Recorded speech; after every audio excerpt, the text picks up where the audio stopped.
Assalamualaikum warahmatullahi wabarakatuh. Kami dari kelompok 6 akan mempresentasikan hasil kerja kelompok kami, yaitu akuntansi transaksi pembiayaan murabahah. Sebelumnya perkenalkan anggota kelompok kami, yaitu Hanifah Arifiani, Ferry Andika, Helda Surtikasari, dan saya sendiri, Nur Khalifatul Usna. Selanjutnya ada definisi murabahah atau bai murabahah. Jual beli barang pada harga asal dengan tambahan keuntungan yang disepakati.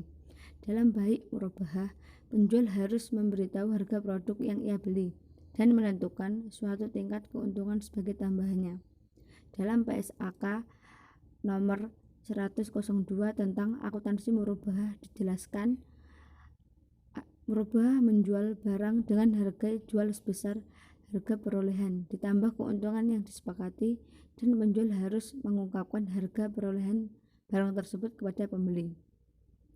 Biaya perolehan adalah jumlah kas atau setara kas yang dibayarkan untuk memperoleh suatu aset sampai dengan aset tersebut dalam kondisi dan tempat yang siap untuk dijual atau gunakan. Selanjutnya ada karakteristik. Pertama, murabahah dapat dilakukan berdasarkan pesanan atau tanpa pesanan. Dalam murabahah, penjual melakukan pembelian barang setelah ada pemesanan dari pembeli. Yang kedua, murabahah berdasarkan pesanan dapat bersifat mengikat atau tidak mengikat pembeli untuk membeli barang yang dipesannya. Yang ketiga, pembayaran murabahah dapat dilakukan secara tunai atau tangguh. Yang keempat, akad murabahah memperkenankan penawaran harga yang berbeda untuk cara pembayaran yang berbeda sebelum akad murabahah dilakukan. Namun, jika akad tersebut telah disepakati, maka hanya ada satu harga yang digunakan. Yang terakhir, harga yang disepakati dalam murabahah adalah harga jual, sedangkan biaya perolehan harus diberitahukan. Di sini akan saya lanjutkan mengenai pembahasan tentang murabahah. Di sini ada juga landasan transaksi murabahah. Yang pertama ada Al-Qur'an surat Al-Baqarah ayat 275 dan Quran surat An-Nisa ayat 29. Ada juga hadisnya, juga ada jumhur ulama, dan ada juga fatwa DSN nomor 4 garing DSN strip MUI garing 4 garing 2000 tentang murabahah. Nah, di sini juga ada syarat dan rukun terjadinya akad murabahah. Yang pertama, pembeli dan penjual yang telah balik dan berakal sehat. Dan yang kedua, transaksi yang dilakukan tanpa adanya paksaan. Dan yang ketiga, adanya barang atau objek yang akan dijual. Yang keempat, kejelasan harga dan kondisi barang. Yang kelima, harga yang disepakati bersama. Yang keenam, ijab dan qabul, itu termasuk transaksinya. Dan juga ada pengawasan syariah transaksi murabahah. Untuk dalam memaksikan kesuksesan kesesuaian praktek jual beli murabahah yang dilakukan Bank Syariah dengan ketentuan syariah yang ditetapkan oleh DSN, Dewan Pengawas Syariah atau DPS, biasanya melakukan pengawasan secara periodik. Pengawasan tersebut dilaksanakan berdasarkan Surat Edaran Bank Indonesia nomor 8/9/DPBS tahun 2006 tentang pedoman pengawasan syariah dan tata cara pelaporan hasil pengawasan bagi Dewan Pengawas Syariah. Itu ada poin-poinnya. Poin yang pertama yaitu memastikan barang yang diperjualbelikan tidak diharamkan oleh syariat Islam. Yang kedua, memastikan bank menjual barang tersebut kepada nasabah dengan harga jual senilai harga beli plus margin.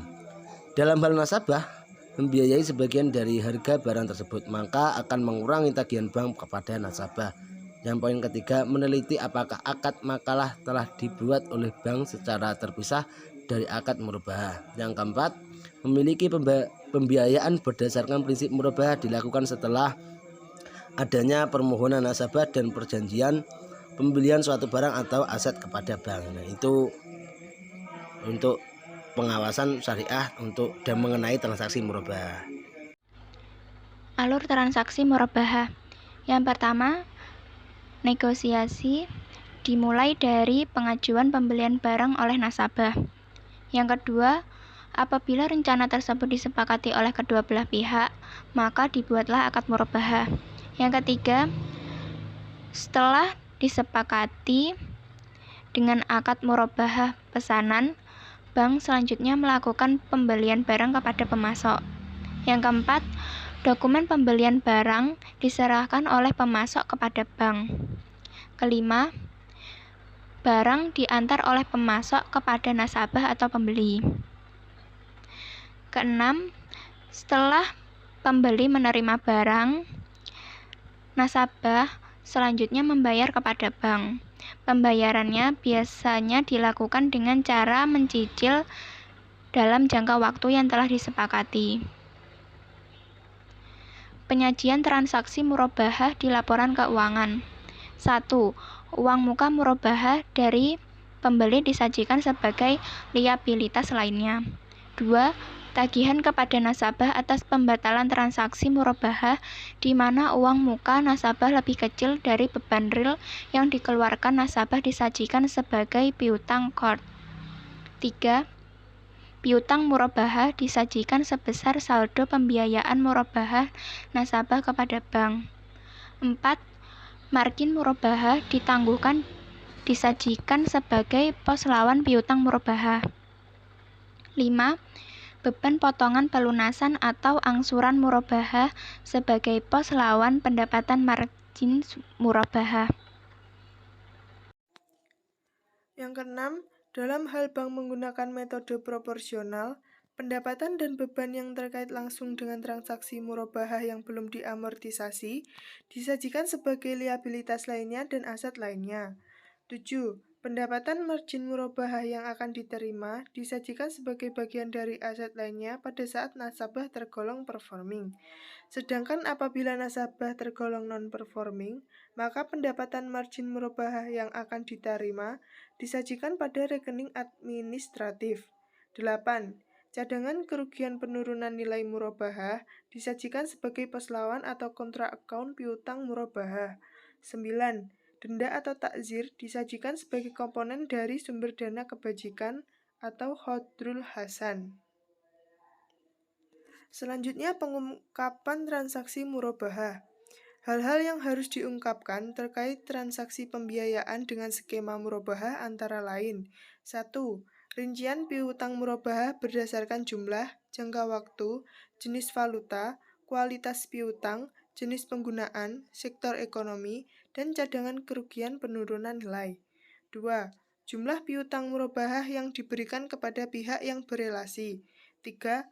Kebijakan dan metode akuntansi untuk pengakuan pendapatan, cadangan kerugian penurunan nilai, penghapusan dan penanganan piutang murabahah yang bermasalah. 4. Besarnya piutang murabahah baik yang dibebani sendiri oleh bank maupun secara bersama-sama dengan pihak lain sebesar bagian pembiayaan bank. Sekian dari kelompok kami. Bila ada kurang lebihnya mohon maaf. Wassalamualaikum warahmatullahi wabarakatuh.